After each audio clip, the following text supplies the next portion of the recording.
Bienvenidos a Transformando Aulas, Historias de Innovación, el espacio donde exploramos ideas, herramientas y estrategias para revolucionar la educación. Hoy nos acompaña un invitado especial que fusiona un poco su experiencia en el mundo empresarial con su conocimiento en neurociencia y en educación para ofrecernos una perspectiva única.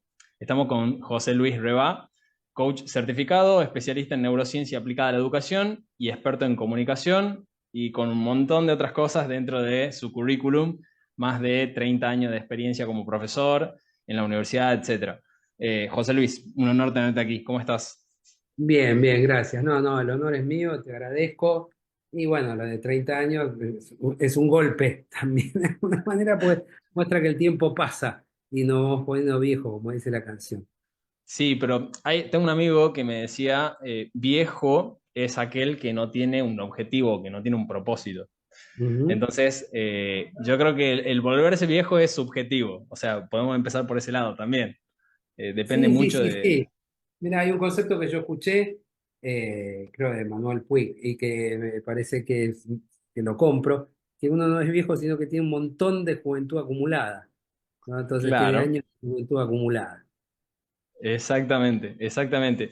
Y hablando de ese tiempo, ¿cómo fue que José Luis decidió entrar en el mundo de la educación, ser profesor? ¿Por qué? Tengo entendido que estudiaste economía o relacionado a economía, o sea, ¿cómo fue que volcaste hacia el mundo del profesorado o la educación? Decía, ¿cómo fue que llegó José Luis al mundo de la educación? ¿Cómo fue que a partir Sí, sí. empezaste con economía y llegaste a ser profesor? ¿Por qué? No, ¿Qué a surgió? ver, fue toda una cuestión, yo no creo, a ver, no creo en las cuestiones circunstanciales, sino creo que en las cuestiones sincrónicas. Entonces, lo que pasa es que uno no ve los causales y le parece que, bueno, apela como al pensamiento mágico o quizás a la suerte. Claro. A ver, a mí siempre lo que me gustó tenía que ver con, de alguna manera, el escenario. Yo de chiquitito de la primaria quería actuar, actuar, actuar, que creo que a todos los chicos les gusta eso, o creo, no sé, estoy Sí, generalizando. sí. Yo fui Jesús ¿Bien? cuando era chico. Sí, entonces a mí siempre, por ejemplo, en la primaria me designaban para actuar, para, bueno, que tenía una muy buena memorización, y siempre, todos los actos, por una cosa o por otra, de algún personaje, Claro, lo que sea, a mí me encantaba. Bueno, transité la secundaria lo hice en una escuela comercial importante, ahí me dio el entrenamiento de alguna manera de lo que podría ser como el entrenamiento más intelectual. bien. Transité la facultad, primera cuestión de la facultad, y fue un acercamiento a un profesor del colegio, que es el Pellegrini, que daba Sí, lógica y filosofía. En la carrera, yo estudié de grado para ser contador. En la carrera de claro. ciencias, de la Facultad de Ciencias Económicas, lógica y filosofía, imagínate que era una materia No tiene que nada que ver. sumaba de algún modo, pero que no le prestaba interés en nadie. Pero a mí me interesó la propuesta de él, porque era un profesor ya grande, a punto de jubilarse, y siempre me admiré la inteligencia de la persona, o sea, con una actitud, o sea, bien, como un caballero inglés de alguna manera. Entonces Claro. la cursé y quise mantenerme, y la manera de mantenerte en la relación era ser auxiliar. Ahí Bien, arranqué de alguna manera dentro de ser auxiliar, pero de lógica y filosofía en la carrera de económicas. O sea que, nada. Después cursé, y ahí es donde incursioné en la economía, sí, microeconomía, pero porque, bueno, de algo que vos desconocés, por sos joven, y hablando de esto de juventud y de vejez, yo hice la corimba, o sea que, claro, está bien, yo la hice, la conozco. Y en mi primer año de facultad yo estaba haciendo el servicio militar. Entonces claro. ese año yo metí 8 materias en la facultad, tres cursando y dos cursando en el verano.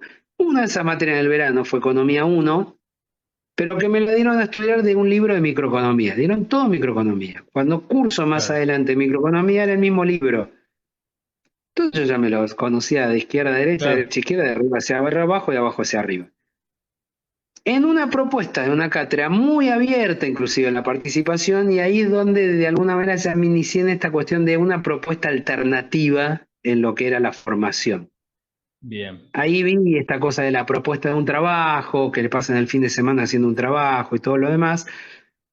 Me gustó, Y al siguiente cuatrimestre de haberlo cursado, que aprobé con la nota más alta, ya empecé a ser auxiliar de microeconomía. Dejé el Claro, de ser ayudante en la de filosofía y empecé a ser de empezaste con microeconomía. microeconomía.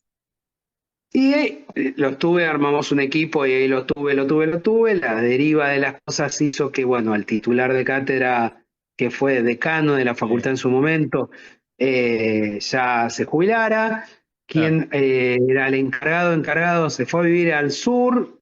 Yo venía en escalafón, que sería como el siguiente. Me la claro. tomé a cargo, que fue después lo que terminé concursando y es la designación que tengo hoy. Y le fui dando mi impronta, o sea, compré esto, pero le fui dando otras Toque, caracterizaciones a los trabajos, la hice sobre un guión de cine. Bueno, claro. empecé a mantener esta idea de armar equipo con exalumnos para que entre. Entonces, había algunos que entraban desde el ayudante tradicional, que era el que más sobresalía en el conocimiento de la materia, Sí, pero la gran mayoría se sumaba por la onda, o sea, de la materia de verdad no era sabían como que era nada casi. entretenido. Sí, porque era juntarnos a comer, armarle la onda, el contexto de clima, porque yo lo que empecé a ya ahí ver que uno de los contenidos se los olvidaba. La primera cuestión fue lo de filosofía, que quién se va a acordar de nada de filosofía estudiando carreras en Claro, económicas. Y el segundo fue microeconomía. Entonces digo, bueno, pero lo que vivencias no te lo olvidas, te queda para toda la vida. Y de hecho quedas como mío para toda la vida, compañeros de facultad, el pasar noches desvelado, tratando de hacer un ejercicio o un trabajo, claro. presentarlo. Entonces yo armé el diseño que sin perder rigurosidad de contenido, trabajara mucho en lo que era la onda y el clima y todo lo demás. Y ahí es donde le tomé la mano, digamos, y todo lo llevaba para terminar ahí, o sea que me formé para ser un consultor y daba capacitaciones. Entonces, Claro, es lo mismo, pararte delante para dar un seminario, se me dio el entrenamiento cuando yo todavía no era un profesional, de sí, pararme delante de gente, ¿está bien? Que era como el inicio que uno tenía, es pararse delante de un escenario, eh, en esto de trabajar sobre la construcción de climas a partir de un contenido. Y ahí, bueno, claro. la formación o la inquietud de la formación me hizo buscar distintas alternativas y en la cuestión de los avances, de alguna manera tecnológicos, derivé en una especialización en neurociencia que arrancó desde el neuroliderazgo para llevarlo a empresas, pero me gustó que había un complemento lo que tenía que ver con la aplicación a la parte de educación. Bien. Y ahora, este complemento, la neurociencia aplicada a la educación. ¿Qué es lo que, si viene un docente, a ver, un poco en contexto, este podcast está pensado para que un docente del otro lado pueda escucharlo y diga, bueno, tomo herramientas que me puedan servir a mí para poder implementarlo en el aula. En específico, o quizás más probable, en el nivel secundario. Entonces, Sí, ¿qué herramientas desde la neurociencia, si tuvieras que definir, bueno, no sé, estas tres herramientas como que las principales sí o sí tienen que estar para que los docentes sí, puedan implementar en el aula? sí. Mira, un poco está reflejado en la historia que te acabé de contar, que puede llegar a ser desde lo intuitivo, de alguna manera, que tiene que ver con la cuestión de los climas, primer punto o herramienta. Te tienes que preocupar por el clima donde se desarrolla la clase. Preocuparte por el clima es intervenir, o sea, estar atento, abrir los Bien, espacios de conversaciones que se correspondan, aunque implica una conversación potencialmente conflictiva, para capitalizar los conflictos, que no es fácil, digamos, y es mucho más difícil que el propio dictado. Te lo doy al revés, mirá, una experiencia que yo tuve a partir de un compañero de facultad que terminamos siendo amigos de la vida. La mamá era preceptora en una escuela secundaria, sí, que yo a mi primera novia lo di que termine ahí, por el contacto que tenía, le escribió fuera de término y terminó en esa secundaria. claro, Y en esta cuestión de la práctica que yo tomé de formación en el Pellegrini, entre otras cosas, había una materia que no sé si seguirá estando, que es estenografía o taquigrafía, sí, que entrené porque era un examen de velocidad y ya entrené. Entonces mi sí, amigo me dice, mira, están buscando un profesor de taquigrafía a la noche en una escuela que está en San Telmo, o sea que gente, ¿está bien? Repetidores, gente que claro, trabaja. Le digo, bueno. Y era mi primera experiencia. Y en ese primer grupo, intuitivamente trabajé más imagínate, estenografía, o sea, Claro. estenografía. Pero veía un compromiso, ¿viste? Que respondían. Cuando uno se abre desde el corazón, responden. Sí. Y de hecho, no sé por qué, no les gustó, porque se salía de lo tradicional, y me pasaron a otra división. Y cuando Mm, me fui, me regalaron un lápiz, estenografía se hace con lápiz, claro. donde pusieron los nombres de cada uno en el lápiz. Es una cosa de valor mínimo, pero de valor emocional muy grande. Increíble. Me Claro. regalaron el lápiz, un lápiz donde pusieron los nombres, nadie, ninguno entendíamos por qué me cambiaron. Y te cuento una experiencia como te cuento la otra. Repliqué lo mismo en esa otra división en donde eh, era un caos absoluto. No tuve Sí. la misma respuesta. Y tuve que, bueno, trabajar sobre, bueno, ¿saben qué? Yo les voy a explicar escenografía y este es el examen. El que cumple un estándar determinado aprueba, el que no, no. Ya está. Si estos son los términos que ustedes quieren que se lleve la relación, Sí. llevamos la relación en estos términos. ¿Bien? Pero que creo que tanto una experiencia como otra terminan siendo un complemento. Entonces, el primer punto tiene que ver con estar atento a la construcción de climas. Después Bien. vemos que es posible y que no, ¿viste? Pero este es el primer punto, porque de acuerdo al clima es como responde la gente.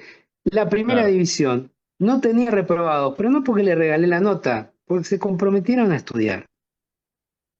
Creo que de Claro. ahí fue que me cambiaron de división, porque le resultó muy sintomático que la única materia que no había reprobados era la mía. Claro. Y yo no regalé nada. Había un compromiso, ¿viste? Hay Claro. un halo, le das nuevas oportunidades al que le fue mal y todo lo demás, pero el otro agradecido de darle, por darle la oportunidad respondía. Claro. Sí, sí, sí. Entonces, este es el primer punto. El segundo punto tiene que ver con, bueno, un trabajo sobre uno mismo que es la apertura a los cambios, que es otro punto Bien. difícil. ¿Está bien?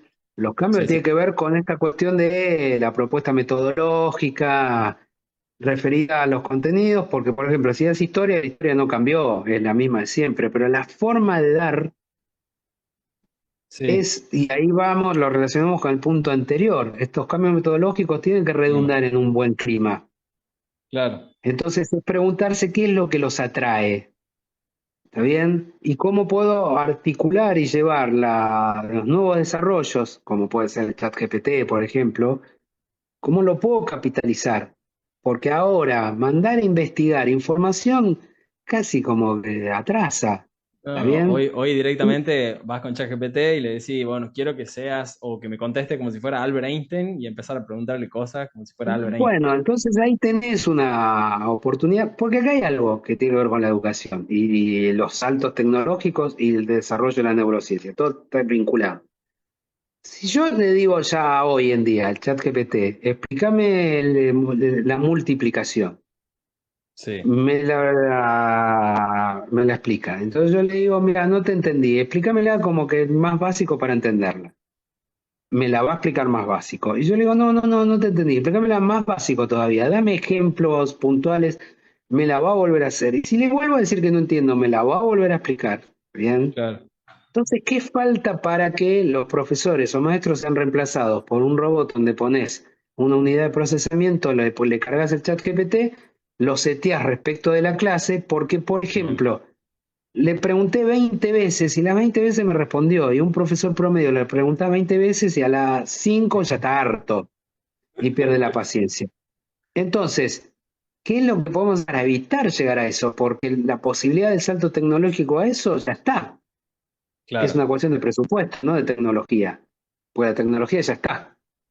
Y si yo le pido a ChatGPT que me lo explique cantando en flamenco, también me lo hace. Y si me lo explique en una canción de rock, también me lo hace. Y va a sonar una canción mejor que la de Elegante. ¿Está bien? claro. Con el abecedario. Sí, sí, sí. Entonces, yo lo que creo es que ahí donde viene hay una capacidad de contacto emocional, y este es el tercer punto, Bien. que sí tiene el humano y que todavía no tiene la inteligencia artificial. ¿Bien? Sí, Entonces, es difícil a medida que vas teniendo años en la educación, porque vas subiendo y perdiendo la paciencia, pero esta cuestión empática de lo que pueda estar pasándole al otro, la tenés que capitalizar respecto al proceso sin perder la rigurosidad, porque se entiende que empatizar es caerle simpático y no tiene nada que ver una cosa con la otra. ¿Está Bien, bien? Yo empatizo cuando entiendo lo que está pasando, puedo entender por la que estás viviendo y puedo entender de dónde me estás respondiendo. Ahora, si respondes mal, está mal. Y claro, si te digo que está mal, no es nada simpático. Y yo empatizo. Y como empatizo, bueno, perfecto. Te doy una nueva oportunidad dentro de los marcos formales que te lo dé. Aprovechala. Y si no la aprovechás, vas a seguir estando en falta conmigo. ¿Está claro. bien? Las oportunidades te lo doy a partir de la empatía que te estoy desarrollando, que estoy desarrollando. Pero no es nada simpático tener que decirle que está mal. Pero es Claro. algo riguroso. Entonces se confunden esos aspectos de que capaz que la empatía te lleve a la simpatía. Y este es el tercer punto de la neurociencia, esta capacidad empática de conexión, ¿viste? Respecto Sí, sí, sí, sí. del alumno, si hablamos de secundaria, en donde, ¿viste? El berrinche puede venir a partir de algún aspecto de lo que puede estar viviendo y que se descarga en un lugar que además es muy poco receptivo y que se refugia en un sistema. Entonces, Exacto. Sí, que Esta fue, porque muchas veces dicen esto del que molesta en el aula, a veces es porque en realidad está buscando atención, porque, bueno, o sea, hay muchas otras cosas por detrás y que si no está esa empatía de conocer cuál es tu contexto, de dónde venís, cuál es tu entorno, se hace sí, muy difícil también poder llevar ese sí, acompañamiento. es que yo además me corro del diagnóstico. Te Claro, molesta en aula. Yo me corro del diagnóstico. Yo puedo suponer que está queriendo prestar atención y va a haber algún problema, pero ese es el diagnóstico mío. Yo lo que voy es, perfecto, me voy a acercar a descubrir a ver de dónde hace lo que hace. bien. Lo puede hacer de rompepelotas también, y no una cuestión de posicionarse en un lugar para quedar simpático a los demás, Claro, de desafiar. Entonces yo me acerco para investigar a ver desde dónde, y de ahí, bueno, y intuitivamente trabajar quizás lo con vas eso. llevando o la experiencia te lo permite llevar, sabes cómo responder. Por ejemplo, yo muchas veces cuando yo estaba en la facultad, veía a uno hablando con otro, entonces yo paraba la clase y le decía, mira, paro de chismoso, muero por saber qué están hablando. Claro, Puede además ser mucho más divertido lo que estoy diciendo. Entonces, viste, la facultad, son adultos ya, sí, digamos, ¿no? Pero era tipo, no, está bien, tenés razón, porque no lo exponía desde la disciplina, ¿entendés? sí, sí, Pero sí. sí lo exponía de alguna manera, pero lo exponía desde, si no te estoy ni tomando lista, no estás obligado a venir. Si quieres Claro, chamullarte a la mina, anda a una confitería, toma una cerveza, que es mucho mejor contexto que chamullarla acá claro, durante la clase. ¿Está claro. bien? Entonces, es esto, es como acercarte de otro lado para investigar, no ni siquiera desde el prediagnóstico. Porque para Y, mí, la amenaza preocupante es que esto que estoy diciendo de los saltos tecnológicos ya está por suceder. Entonces, si no claro, querés ser reemplazado, ya es mandatario tener que empezar a buscar un rediseño desde otro espacio que sé que la inteligencia artificial todavía le falta años para poder desarrollarlo. Porque me la va a claro. decir en flamenco, me la va a decir en rock a partir del pedido que le hago y del algoritmo que responde. Mientras Exacto. que la indagación, la escucha, desde lo que me está pasando con lo que me decís, desde la experiencia que yo tengo y cómo me acerco, todavía no lo Claro. puede hacer. Exacto. Bien. Ahora, justo esto que mencionas de el poder adaptarse, el conocer cuál es la información que hay detrás de esa actitud, de ese comportamiento y bueno, de la interacción propia del aula, ¿cómo interviene la creatividad? ¿Por qué lo digo? A ver, yo a vos conocí, José Luis, en una charla de ADEN que hablaba sobre la creatividad y la innovación. Y bueno, ¿cómo interviene la creatividad o cómo uno involucra esto para resolver ese problema, ese conflicto? Yo lo que creo es que precisamente para trabajar en estas cuestiones de los climas, tenés que traer una propuesta creativa en el desarrollo de tu propia materia. Pero creativa, yo lo que remarco no es la parte creativa, porque si no parece que la carga va sobre el docente y que tiene que empezar a buscar maneras distintas de dar la clase, sino yo remarco la parte de la propuesta. Bien, Es al revés, yo descansaría en los alumnos apelando a la creatividad de ellos, porque una de las cosas que, bueno, yo había dicho en la charla, es que hay como dos roles dentro de la creatividad, el rol del que genera y el que tiene las ideas y claro, el rol del que auspicia para que la tengan.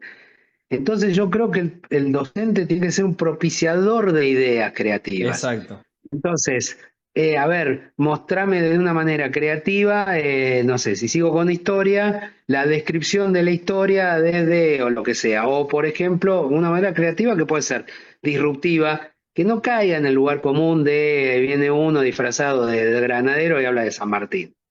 Claro, Porque el nivel de creatividad de eso es cero. Por ejemplo, no sé, te describo la historia desde la perspectiva de un realista, pero tengo que conocer bien la mirada de los patriotas para poder hacer un guión a la inversa. ¿Está bien? bien, Entonces yo puedo decir, ustedes están necesitando de desarrollo de la independencia y están teniendo un montón de problemas internos de falta de presupuesto por falta de apoyo político. Si yo puedo decir eso, estoy entendiendo la parte histórica del proceso de San Martín, digamos, del apoyo del directorio, o el no apoyo del directorio, sí, pero te lo hago de otra perspectiva, lo resignifico, lo redefino, lo reconstruyo. Entonces, entonces, a ver, yo tengo un profesor que decía, si yo te agarro copiando, te voy a poner un 1 por copiarte, pero lo voy a promediar con la nota que me da el sistema de copiado. Si es muy creativo, ¿qué quiere decir? Si yo nunca lo usé, vas a tener un 10, entonces tu nota más baja va a ser un 50. Pero yo te aviso, me copié. O sea, tenés que ser muy creativo. ¿Está bien? Si tenés un machete normal, tenés un 1 por copiarte y un 1 por el machete. Promedio, 1. ¿Está bien? Pero si tenés un sistema ultra sofisticado, que en mi vida a mí se me había ocurrido, y de casualidad te agarré, tenés 5,50.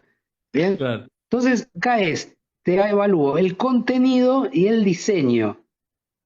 Entonces, bien, vos traes una propuesta creativa, disruptiva y todo lo demás, ¿está bien? Entonces, te tengo en cuenta las dos cosas. Entonces, si vos querés hacer un contenido con cero nivel de creatividad, vas a tener alto en algo, bajo en otra cosa, pero vas a probar. claro. ¿Está bien?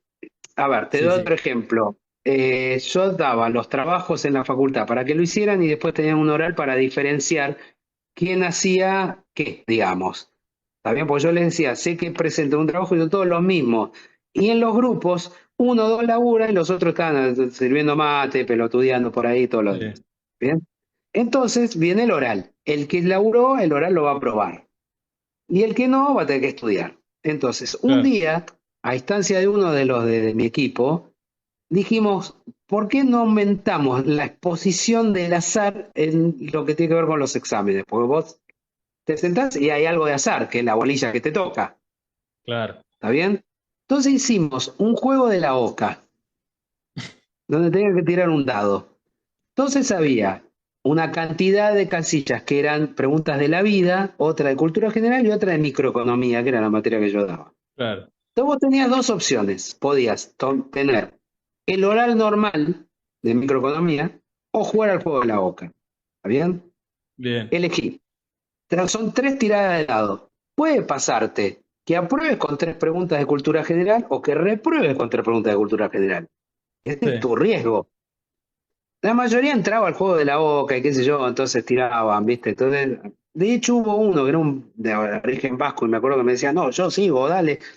¿Qué le tocó? Cultura general, era un dibujito animado que nunca había visto, de la vida, y era una cosa de Boca que había preguntado y no sabía, y cultura general de nuevo y reprobó. Le digo, mirá, no sé qué reprobarte. No, está bien, es lo que corresponde. ¿Entendés?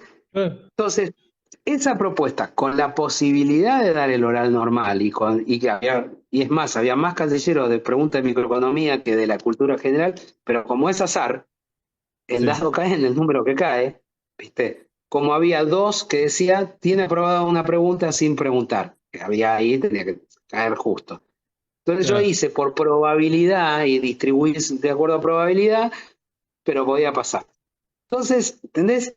La diferencia venía respecto de la propuesta del examen.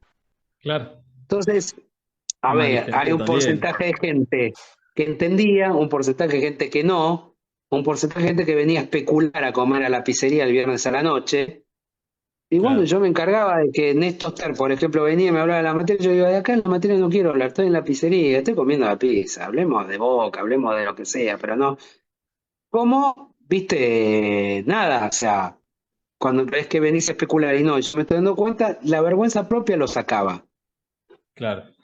¿ves? Bien. Entonces, era otra propuesta de relacionamiento en donde pasaban muchísimas cosas.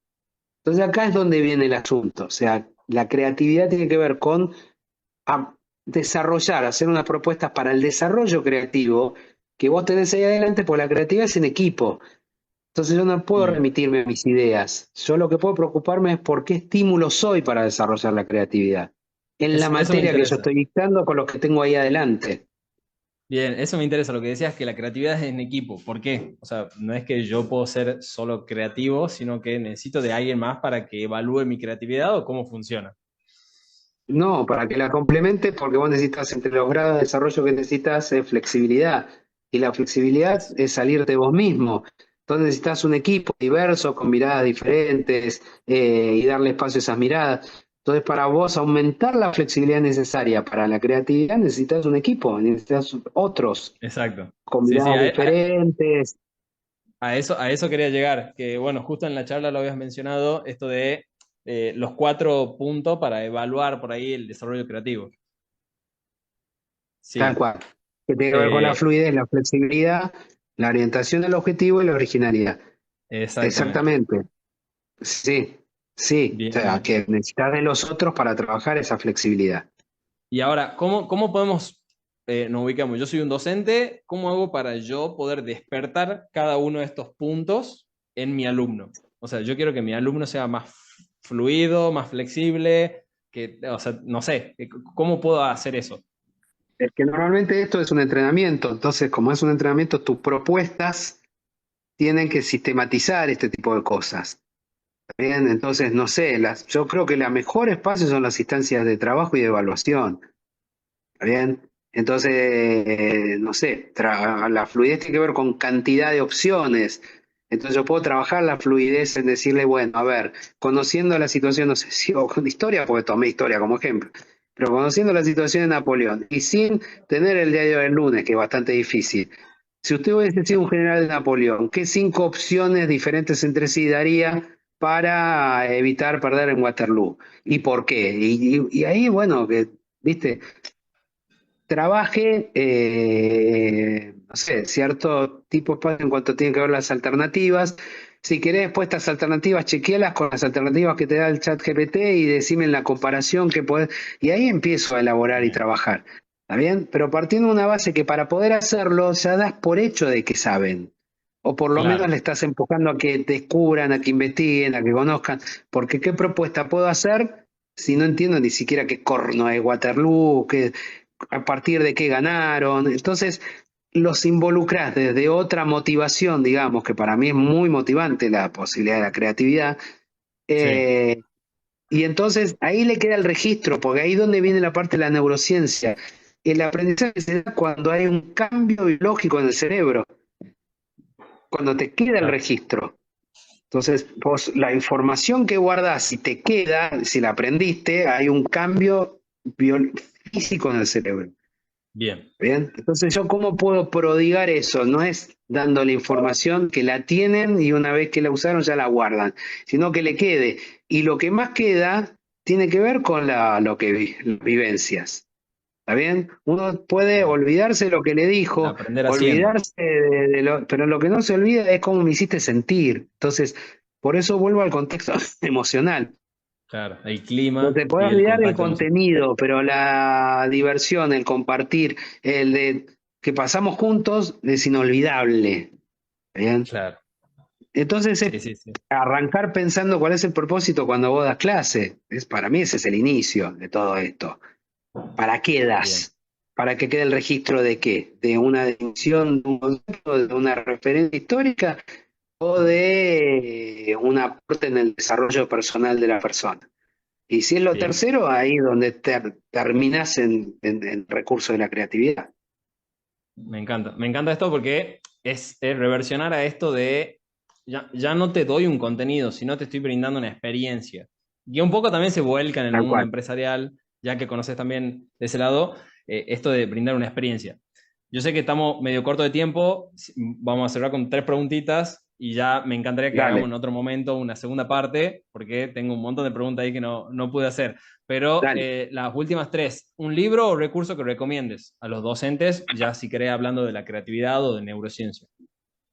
No, no, a ver, de creatividad, yo creo que cualquier libro de creatividad les puede servir. Algunos de los libros de Eduardo Castica son muy buenos en cuanto a esta cuestión de creatividad, si quieren explorar. Y de neurociencia, bueno, para mí los de Stanislao Bartrach, sí, que va desde ágilmente, eh, también puede servirles para ir entendiendo esta cuestión de la neurociencia. Pero Bien, no pasa tanto por la información de los libros, sino pasa por el entrenamiento que puedas hacer. perfecto. La segunda pregunta va más por un encuentro en un aula que te haya sentido, te haya hecho sentir muy inspirado o orgulloso de haber vivido esa experiencia. Como O docente sea, decís o como claro, alumno. como docente o como alumno, como quieras. Que me haya sentir orgulloso. Mira, yo creo que es no, no te puedo decir un hecho puntual porque hay una conjugación de hechos. Yo una cosa que hacía respecto del clima, eh, yo me formé como coach en Estados Unidos y no tenía edad para estar formado como tal. Entonces Claro, el compromiso moral que me hicieron tomar fue, bueno, trabajar esencialmente esta parte, este periodo, que eran como 2, 3 años, con gente que sea más chica que vos. Entonces yo hacía una propuesta de una vez por cuatrimestre en la facultad de un taller de diseño de carrera, donde bien, la organización tenía un cierto estándar, hacía un presupuesto, dividía por la cantidad de posibles asistentes, y era el costo de la entrada. O sea, no ganaba plata, cubría los costos. claro, Pero entender qué carrera tenía que ver con el diseño de la vida más que el diseño curricular. Y era un taller de todo un día. Lo que pasaba en ese taller y el antes y después en el desarrollo de la clase, a mí me hacía sentir orgulloso, digamos, porque en una, para darte uno, para que no sea tan misterioso, había uno que era más grande que yo en ese momento, en donde arrastraba haber sido veterano de Malvinas. ¿Está bien? Y ujú, él, en esta propuesta inclusive, de trabajar en grupo para presentar una solución y todo lo demás, se sentía como una parte incómodo, porque lo que no claro, había resuelto nunca tenía que ver con la sensación de frustración que generó en la gente cuando volvieron. Sentía que no habían cumplido las expectativas de las personas porque claro, habían perdido. Entonces salió un compañero ahí del taller que le dijo, no, no, no, los que estamos, nosotros tenemos que pedir perdón. Pues él decía, yo les pido perdón, no le pudimos ganar. Si nosotros te tenemos que pedir perdón, pues no te recibimos como te mereces. Entonces yo le claro, dije, bueno, simbólicamente dense un abrazo, ¿está bien? Como un símbolo de decir, bueno, vamos a reconciliar las historias y que le va a servir más a uno que a otro, digamos. Y si dieron un abrazo muy emotivo, bueno, todo esto eran chicos barra adultos de la facultad, venían a estudiar claro. contador, licenciado en administración. Todo a mí, a partir de ahí, lo que pasó después me hizo sentir, viste, estaba Claro. contento. Y como alumno, bueno, fue mi paso por el MIT en Estados Unidos, en donde un profesor pasó la lista el primer día de clase, viste, y dijo, esta no es la lista de presentismo, sino que es la lista de notas. Yo voy a mantener la nota que ustedes se pongan. A partir de ahora, todo aquel que quiere venir a aprender, viene. Y aquel que ya se preocupa por la nota, ya tiene puesta la nota que se puso. Claro. Entonces yo no tomo presente y venga el que quiera venir a aprender. ¿Viste? Entonces, respetó las notas que todos nos pusimos y nada, ahí empezó a dar clase tranquilo para decir, bueno, ¿viste? No, El que está sacamos la acá es porque especulación quiere del aprender. medio. Claro, entonces, bueno, por ejemplo, una materia del MIT le preguntaba a uno bajito, "A ver, contame esto", y me empezaba a recitar en voz alta. Y yo le digo, pará, ¿viste? En el paradigma de evaluación, y me dice, ¿qué pará si el profesor no está? Se ha ido a tomar un café. Dice, mira el posgrado como vos quieras, ya está grande. ¿Querés copiarte? Claro. Copiate. O sea, el que se perjudica sos vos. Yo voy a estar acá Sí, vigilando. No, no, me voy a tomar un café, me voy a leer el diario, voy a hacer las cosas que quiero. claro. El que se perjudica a la Entonces, larga de este uno mismo. tipo de vivencias te impactan, digamos. De alguna manera, Bien, bueno, es lo que te digo que queda el registro en el cerebro. exacto. Y por último, me gustaría preguntarte, si tuvieras que escribir una frase en tu lápida, ¿cuál sería?